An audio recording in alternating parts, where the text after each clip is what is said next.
Jones.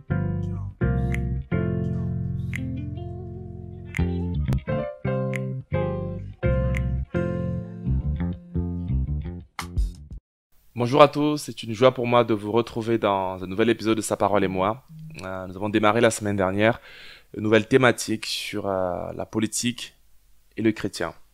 Le chrétien et la politique. Et la dernière fois, j'aborde avec vous la question des relations qui sont multiples, complexes, qui ne sont pas parfaites, mais qui peuvent se retrouver toutes dans quelque chose d'équilibré, mais surtout de spirituel. Et donc parfois on peut être dans les extrêmes ou dans des positions qui sont marquées en oubliant que chacune de ces positions contient en même temps des avantages et des inconvénients. Mais pour être pleinement spirituel ou pleinement biblique, il faudrait prendre un peu de tous ces 4 modèles que j'ai partagés avec vous la semaine dernière. Dans cette nouvelle capsule, je voudrais aborder une autre question avec vous en ce qui concerne la politique et le chrétien. Et si je devrais intituler, donner un titre à celui-là, il est un peu long, c'est donner à César ce qui est à César, à Dieu ce qui est à Dieu. Rendez à César ce qui est à César et à Dieu ce qui est à Dieu. C'est un texte que vous connaissez certainement. On le voit dans Luc chapitre 20 du verset 22 au verset 25. On va le lire ensemble. Luc chapitre 20 du verset 22 au verset 25. On vient poser une question à Jésus. Il est écrit, « Nous est-il permis ou non de payer l'impôt à l'empereur ?» Jésus discerna leur ruse et leur répondit, « Pourquoi me tendez-vous un piège? Montrez-moi une pièce de monnaie. De qui porte-t-elle l'effigie et l'inscription? » De l'empereur, répondirent-ils. Alors il leur dit, « Rendez donc à l'empereur ce qui est à l'empereur, et à Dieu ce qui est à Dieu. » Rendez à l'empereur ce qui est à l'empereur, et à Dieu ce qui est à Dieu. Et donc, si je pourrais paraphraser ce texte intéressant, je pourrais dire, rendez aux politiques ce qui est aux politiques et à Dieu ce qui est à Dieu. La politique, c'est la gestion de la cité. C'est l'ensemble des mesures et des pratiques qui permettent de gérer une cité. Elle va s'aborder sur plusieurs déclinaisons. Elle peut être présidentielle, comme ce qu'on connaît pendant la saison actuelle. Elle peut être aussi liée avec les législatives qui viendront juste après, avec nos maires qui sont beaucoup plus proches, les députés. Il y a un certain nombre d'articulations. Il y a des échéances pour évaluer l'activité ou l'atteinte ou pas des objectifs de ceux qui se sont engagés. Mais il y a la vie au quotidien. Au quotidien, nous sommes confrontés aux politiques. On ne peut pas s'en séparer. On ne peut pas s'en détacher. Il y a cela quelques mois, le politique avait décidé de fermer les églises. Cela a eu un impact sur la vie des églises, donc sur la vie du religieux. De la même manière que le religieux a un impact sur la politique parce que ceux qui font partie de la politique sont parfois des chrétiens. Et des hommes et moi, comme vous et moi, comme j'en parlais la dernière fois. Et donc, c'est une relation qui existe. Maintenant, ce qui est important, c'est de devenir intentionnel dans cette relation et de savoir comment faire. Jésus a été confronté à cette question. Lorsque les disciples étaient avec lui, ils s'attendaient certainement à ce qu'il vienne comme un géant politique qui allait renverser l'oppresseur romain qui dominait durant cette saison-là. Mais il n'a pas agi de cette façon. Et il va venir être confronté à ce piège que vont essayer de lui tenter ceux qui voulaient notamment mettre fin à son ministère. Ils vont dire, faut-il donner de l'impôt à César ou à Dieu? Et donc, il va répondre de manière très sage.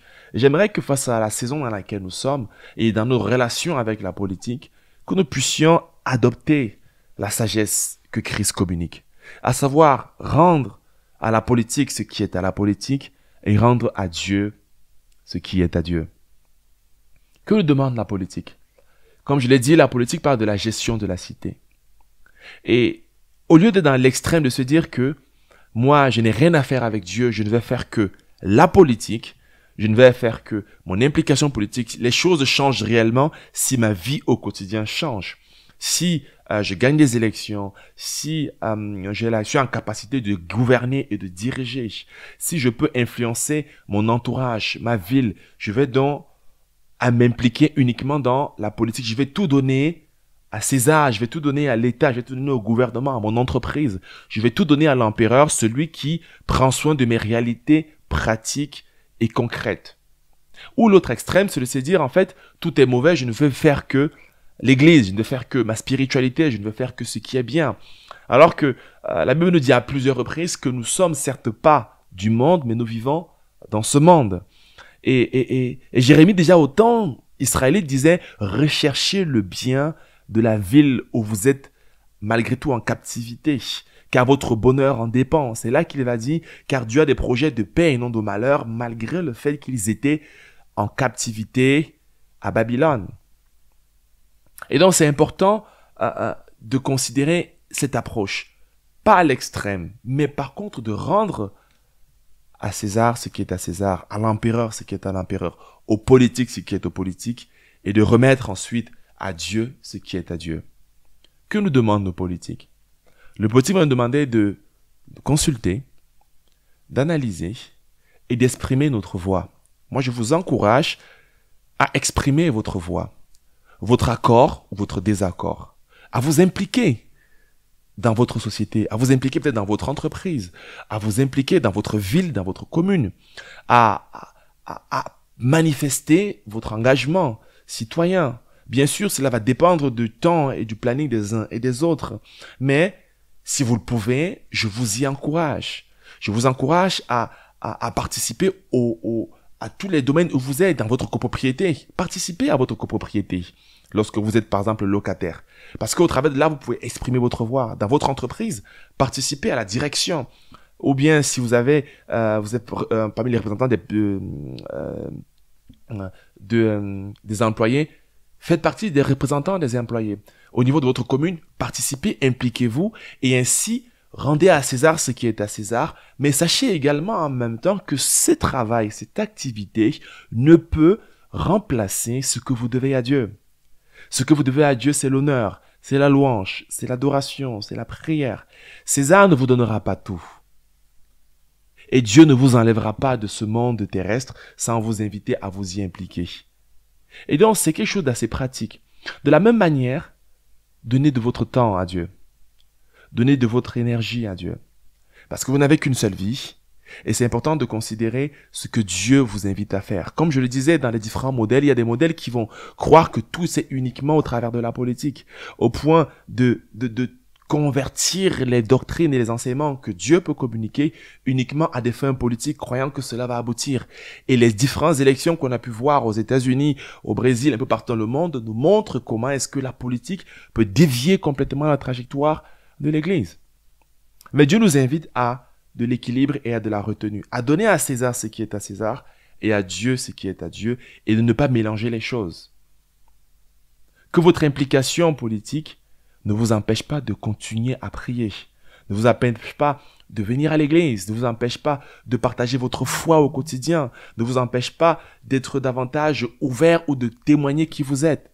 Parce que le problème parfois qui arrive avec la politique, c'est que puisque la politique a pour vocation principale de représenter les voix de la majorité, c'est qu'au final, on n'a plus des gens qui partagent leurs convictions, ce pourquoi peut-être ils s'engagent, mais uniquement celles de ceux de leurs représentants. Et donc, on n'a plus des gens avec conviction. Si la majorité dit d'aller dans ce sens, alors on va dans ce sens. Si la minorité va dans le sens qui vous arrange, alors vu qu'on veut plaire à tout le monde, parce qu'au final, qu'est-ce qu'on veut? C'est des voix qu'on veut. Vu qu'on veut plaire à tout le monde, on perd son identité. Et Dieu va nous dire dans la Bible que sert-il à un homme de gagner le monde entier s'il perd son âme? Que sert-il à un homme de gagner les élections, de gagner l'approbation populaire, de gagner tout ce qui est au quotidien s'il perd son âme? Alors, soyez intègres dans votre façon de vivre votre foi. Dites la vérité. Impliquez-vous. Donnez à César ce qui est à César et à Dieu ce qui est à Dieu. Je voudrais conclure cette réflexion en vous partageant un texte peut-être que vous connaissez, qui est quelque chose qu'on peut tous faire, qu'on soit impliqué ou pas dans notre communauté ou bien dans la politique. C'est 1 Timothée chapitre 2 du verset 1 à 4. L'apôtre Paul dit à Timothée, « J'encourage donc avant tout à faire des demandes, des prières, des supplications, des prières de reconnaissance pour tous les hommes, pour les rois, les gouvernants, ceux qui dirigent, pour tous ceux qui exercent l'autorité, afin que nous puissions mener une vie paisible et tranquille en toute piété et en tout respect. Voilà ce qui est bon et agréable devant Dieu notre Sauveur, lui qui désire que tous les hommes soient sauvés et parviennent à la connaissance de la vérité. L'apôtre Paul met en évidence quelque chose d'extrêmement important. Il dit, je vous encourage à prier, à faire des supplications et des reconnaissances pour tous ceux qui sont en direction, en autorité, en politique. Moi, je vous encourage à prier pour chaque politique. Je vous encourage aussi à lire le programme de chaque politique. Et je vous encourage, lorsque vous vous impliquez, à manifester vos convictions sur le plan politique. Il y a plusieurs sujets qui sont abordés dans la politique. Il y en a certains qui reviennent d'actualité ou pas. Il y a la question du pouvoir d'achat. Est-ce qu'on doit tout dépendre, tout attendre d'un État? La Bible nous dit que l'homme doit travailler. Et l'homme doit être quelqu'un qui s'engage. Ça veut dire quelque part, la Bible nous encourage à travailler. Et il y a aussi la question du soutien de ceux qui sont dans des situations difficiles. Pendant que certains vont encourager le travail et peut-être mépriser ceux qui ne le font pas, la Bible nous dit qu'en même temps, nous devons prendre soin de celui qui n'a pas, de celui qui est dans des situations précaires. Et donc, ça veut dire que la Bible nous invite aussi, dans nos façons d'exprimer nos choix, à dire c'est important de travailler, mais c'est également important de prendre soin à ceux qui sont dans des situations difficiles parce que la vie ne leur a pas souri. Ils n'auront pas toujours la chance d'être bénis, d'avoir un travail et d'être en bonne santé. D'autres ne l'ont pas. Il y a des questions sur la fin de vie. La société peut peut-être mettre une division et une séparation entre les aînés et les moins aînés. La Bible nous demande d'honorer les aînés. Et donc, bibliquement, on peut parler sur ces voies-là. Sur la question de l'endettement, la Bible nous parle d'éviter un niveau d'endettement très élevé. Et donc, rendre à César ce qui est à César, c'est certes s'impliquer et à Dieu de dire, écoutez, nous croyons que ce qui est important, c'est de faire attention à cela. Une autre question, c'est l'immigration. On va pointer du doigt durant cette campagne uniquement l'immigration, alors que d'autres vont dire plutôt tout est simple. La Bible nous demande d'être accueillant. L'hospitalité est une des premières valeurs chrétiennes. Alors que nous soyons de ceux qui soyons ouverts à cela. Je suis bénéficiaire de cela. Et en même temps, je comprends les complexités que cela peut engendrer. Et donc, ça veut dire qu'on ne vit pas sur des peurs, mais on vit sur ce que Dieu nous dit, parce qu'il y a une forme de bénédiction qui vient lorsque nous appliquons les principes du royaume de Dieu. Rendez à César ce qui est à César et à Dieu ce qui est à Dieu. La Bible nous demande d'aimer notre prochain. Ça veut dire que dans la façon dont on fait les débats, c'est important peut-être de respecter les choix des uns et des autres, et de même d'aimer nos ennemis. Ça veut dire de prier certes pour nos amis, mais également de prier pour ceux qui ne sont pas comme nous. Il nous demande d'éviter les discussions sans fin ou futiles, de ne pas soupçonner le mal, et je pourrais ainsi continuer la liste. Donnez à César ce qui est à César et à Dieu ce qui est à Dieu. Et surtout, priez. Prions. Prions pour nos politiques, prions pour notre pays. La Bible dit que, au verset 2, voilà ce qui est bon et agréable devant notre Dieu, afin que nous puissions vivre une vie paisible et tranquille. Impliquez-vous, impliquons-nous, manifestons notre voix, faisons parler de ce qui est important, ce qui est juste pour nous. Le problème, et je crois que c'est Nelson Mandela qui le disait, que le drame, ce n'est pas le fait que les ténèbres avancent, c'est le fait que les petites lumières qui existent se taisent. Alors peut-être il est temps de pouvoir librement exprimer vos convictions sans forcément être dans du mépris ou de l'orgueil, mais avec assurance et confiance. Car je crois peut-être que le politique a besoin d'entendre votre voix. Alors rendez à César ce qui est à César, à l'empereur ce qui est à l'empereur, au politique ce qui est au politique, et à Dieu ce qui est à Dieu. Que Dieu vous bénisse, et à très bientôt pour un nouvel épisode de Sa parole et moi.